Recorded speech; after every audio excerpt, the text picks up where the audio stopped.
আসসালামু আলাইকুম।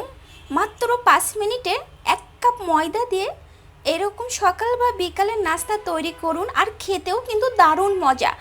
বাচ্চা বা বড়োদেরও কিন্তু টিফিনে এরকম নাস্তা দিতে পারেন, আর বানানোও কিন্তু একদমই সহজ। তো চলুন ভিডিওটি শুরু করা যাক, আর আমার চ্যানেলটাকে সাবস্ক্রাইব করে আমার পাশেই থাকবেন। তো এদিকে একটি মিক্সিং বোল নিয়েছি, বোলের মধ্যে আমি 1 কাপ কুসুমের চেয়ে একটু বেশি গরম পানি অ্যাড করে নেব। এখানে 2 চামচ ইস্ট অ্যাড করেছি, ড্রাই ইস্ট, এবং অ্যাড করে নেব এখানে চিনি আমি 2 চামচ অ্যাড করে নিয়েছি, এবং স্বাদ মতো লবণও অ্যাড করে নিচ্ছি। এখানে আমি মেল্ট বাটার অ্যাড করে নিচ্ছি, আপনারা এখানে রান্নার রেগুলার তেল অ্যাড করে নিলেও কিন্তু হবে। এবার আমি হ্যান্ড উইক্স দিয়ে ভালো করে মিশিয়ে নিব। মেশানোর পরে এখানে আমি একটা ডিম ভেঙে নিব। তো একটা ডিম দিয়ে আমি এবার হ্যান্ড উইক্স দিয়ে ভালো করে মিশিয়ে নিব। তো ভালোভাবে মেশানোর পরে এইখানে আমি 1 কাপ ময়দা অ্যাড করে নিব। আপনারা এখানে আটা অ্যাড করলেও কিন্তু হবে। এবার ময়দাটা অ্যাড করে আমি ভালো করে হাতটা দিয়ে মেখে নিব। আর এই ডোটা কেমন হবে আমি দেখিয়ে দিচ্ছি। এই ডোটা কিন্তু সফট করে তৈরি করে নিতে হবে, তাহলে পারফেক্টভাবে এরকম নাস্তাটাও কিন্তু তৈরি হবে। আর এই ডোটা এই যে এমনভাবে আমি মধ্যে নিয়েছি। এবার আমি এই ডোটা রেস্টে রেখে দিব আধা ঘন্টা মতো। তারপরে আধা ঘন্টা পর ফিরে এসে আপনাদের দেখাবো। তো এদিকে একটি ফ্রাই প্যান নিয়েছি, ফ্রাই প্যানের মধ্যে রান্নার রেগুলার তেল অ্যাড করে নিয়েছি, এবং এর মধ্যে অ্যাড করে দিব 1 কাপ পেঁয়াজ কুচি এবং হাফ কাপ রসুন কুচি। এটা আমি ভালো করে ভাজা ভাজা করে নেব, তবে বেশি ভাজা ভাজা করব না, এই যে এরকম ভাজা ভাজা করে নিচ্ছি। এবার এর মধ্যে অ্যাড করে দেব কিমা করা মুরগির মাংস, আমি হাফ কাপ নিয়েছি, এবং 1 চামচ আদা পেস্ট, 1 চামচ জিরা পেস্ট দিয়ে ভালো করে এই সব উপকরণগুলো আমি একটু ভাজা ভাজা করে নেব। এবং আপনারা এই নাস্তাতে কিন্তু আলুর পুরটাও কিন্তু দিতে পারেন। আমি এখানে অ্যাড করে দিব স্বাদ মতো লবণ, এবং অ্যাড করে দিব হলুদের গুঁড়া, এবং অ্যাড করে দিচ্ছি লাল মরিচের গুঁড়া এবং জিরার গুঁড়া আর ধনিয়ার গুঁড়া। এই মশলাগুলো দিয়েও আমি ভালো করে নেড়ে চেড়ে নেব। যখন এরকম ভাজা ভাজা হবে যাতে মশলাটা না পুড়ে যায়, এই জন্য আমি একটু পানি অ্যাড করে নিলাম। এইবার মাংসটা যাতে সিদ্ধ হয়ে যায় সেভাবেও পানি অ্যাড করে নিয়ে এবার নেড়ে চেড়ে এরকম একটা পুর তৈরি করে নিচ্ছি। আর এখানে আমি অ্যাড করে দেব ধনিয়া পাতা কুচি, হাফ কাপ আমি অ্যাড করে নিয়েছি। এবার ধনিয়া পাতা কুচিটা দিয়েও আমি ভালো করে নেড়ে চেড়ে নেব। আর এইরকম নাস্তা যদি তৈরি করেন তাহলে ছোট থেকে বড়রা কিন্তু খুবই পছন্দ করবে, আর আপনারাও কিন্তু ঝটপট এরকম নাস্তা তৈরি করে ফেলতে পারবেন। এইবার এর মধ্যে অ্যাড করে দেব ভাজা গরম মশলা গুঁড়া, এটা আমি 1 চামচ অ্যাড করে দিয়ে নেড়ে চেড়ে এই পুরটা রেডি হয়ে গেছে, এটা আমি চুলা থেকে নামিয়ে নিব। আর যে ডোটা আমি তৈরি করেছিলাম আধা ঘন্টা পর দেখেন এই ডোটা ফুলে ডাবল হয়ে গেছে। এবার আমি এই ডোটা একটু হাতটা দিয়ে ভালো করে মধ্যে নেব, আর ভালোভাবে মধ্যে নেওয়ার কারণেই কিন্তু এই ডোটা আরও বেশি সফট হবে, আর নাস্তাটাই কিন্তু ভালো হবে। তো এই ডোটা আমি ভালোভাবে মধ্যে নিচ্ছি।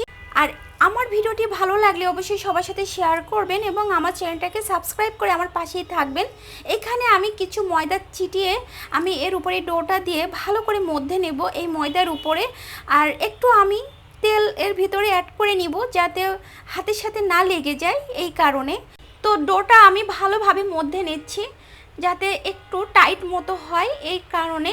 তো দেখলেন তো কত সুন্দরভাবে এই ডোটা তৈরি হয়েছে মধ্যে নেওয়ার কারণে, আর কতটা শক্ত মতো কিন্তু হয়ে গেছে। তো এটা আমি পিস পিস করে নিব। আর আপনারা আপনাদের পছন্দ মতো এই লেচিটা কেটে নেবেন, ছোট বা বড় করে। আমি এভাবে মিডিয়াম মতো করে এই লেচিটা কেটে নিচ্ছি। আর এইভাবে যদি নাস্তা তৈরি করেন তাহলে তো খুবই মজাদার একটি নাস্তা, ছোট থেকে বড়রা কিন্তু খুবই পছন্দ করবে। আর ঝটপটও কিন্তু এরকম নাস্তা আপনারা তৈরি করে ফেলতে পারবেন। আর এইভাবে লেচি কেটে আমি এইভাবে হাতটা দিয়েই রুটির মতো তৈরি করে নিচ্ছি, তবে এটা কিন্তু একটু লম্বা মতো হবে, আমি দেখিয়ে দিচ্ছি। এইভাবে একটু টেনে টেনে 2 হাতের সাহায্যে এইভাবে আমি রুটির মতো করে নিয়ে আর যে পুরটা রেডি করেছিলাম এইবার আমি রোল মতো করে নিচ্ছি। তো দেখলেন তো কত সহজে এরকম একটি নাস্তা তৈরি করা যায়। আর এই নাস্তা কিন্তু আপনারা আপনাদের পছন্দ মতো তৈরি করে নেবেন। আমি এই ডিজাইনটা তৈরি করে নিয়েছি। তো এইভাবে সব নাস্তাগুলো আমি তৈরি করে আপনাদের দেখাচ্ছি। দেখেন এই নাস্তাগুলো 5 মিনিট তৈরি করার পরে দেখেন কতটা ফুলে উঠেছে। এবার আমি এদিকে একটি ফ্রাই প্যান নিয়েছি, ফ্রাই প্যানের মধ্যে রান্নার রেগুলার তেল অ্যাড করে নিয়েছি পর্যাপ্ত পরিমাণে। তেলটা যখন মিডিয়াম গরম হবে ঠিক এই পর্যায়ে আমি এই নাস্তাগুলো ভেজে নেব। আর দেখেন কতটা সুন্দর হয়েছে। এবার আমি এই পাশ উল্টিয়ে পাল্টিয়ে ভেজে নেব। এইরকম যদি নাস্তা তৈরি করেন তাও 5 মিনিটে কিন্তু তৈরি হয়ে যাবে। নাস্তাগুলা দেখেন কতটা ফুলকো ফুলকো হয়েছে আর কতটা লোভনীয়। এবার এই নাস্তাগুলা আমি উল্টিয়ে পাল্টিয়ে ভেজে নেব। এবার ভাজা ভাজা হয়ে গেছে। এবার আমি একটি স্ট্যানারের সাহায্যে তেল থেকে নাস্তাগুলা তুলে নিচ্ছি। দেখেন কতটা সুন্দর হয়েছে আর কতটা লোভনীয়। এবার আমি সব তেল থেকে উঠিয়ে নিচ্ছি এক এক করে। আবারও আমি যে বাকিগুলা ছিল নাস্তা ওইগুলা আমি তেলের মধ্যে দিয়ে এইভাবে তেল ছিটিয়ে দেখেন কত সুন্দর ফুলকো ফুলকো হচ্ছে। এবার আমি এইভাবেই সব নাস্তাগুলো তৈরি করে নেব। আবারও আরেকটি আমি নাস্তা দিয়ে ভেজে নেব। তো দেখেন কতটা সুন্দর হয়েছে আর কতটা ফুলকো ফুলকো। আর এইরকম নাস্তা যদি আপনারা তৈরি করেন তাহলে তো খুবই মজাদার একটি নাস্তা আর খেতেও কিন্তু দারুণ মজা। আপনারা 5 মিনিটে এইরকম নাস্তা কিন্তু তৈরি করে ফেলতে পারবেন খুব সহজভাবে। এবার আমি আরেকটি নাস্তা ভেজে নেব এইভাবে। তো দেখলেন তো 1 কাপ ময়দা দিয়ে আমি কতগুলা নাস্তা তৈরি করে নিয়েছি।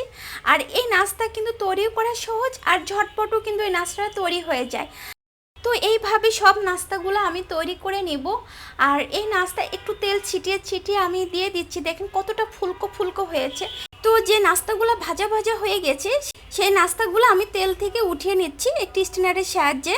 তো দেখলেন তো কত সুন্দরভাবে এই নাস্তাগুলো তৈরি হয়ে গেল। এইবার একটি নাস্তা আপনাদের ভেঙে দেখাবো। এবার আমি সব নাস্তাগুলো তৈরি করে আপনাদের দেখাচ্ছি। দেখে নাস্তাগুলো কতটা সুন্দর হয়েছে আর কতটা লোভনীয়। এরকম নাস্তা যদি তৈরি করেন তাহলে তো খেতে দারুণ মজা সকাল বা বিকালের নাস্তাতে। আর এই নাস্তা তৈরি করে আপনারা 2 দিন পর্যন্তও কিন্তু সংরক্ষণ করে রাখতে পারবেন। আর এই নাস্তা খেতেও কিন্তু দারুণ মজা। তো একটি নাস্তা আপনাদের আমি ভেঙে দেখাচ্ছি। দেখেন কতটা সফট হয়েছে আর ভিতরটা দেখেন কতটা পুরে ভরা আর কত লোভনীয় হয়েছে।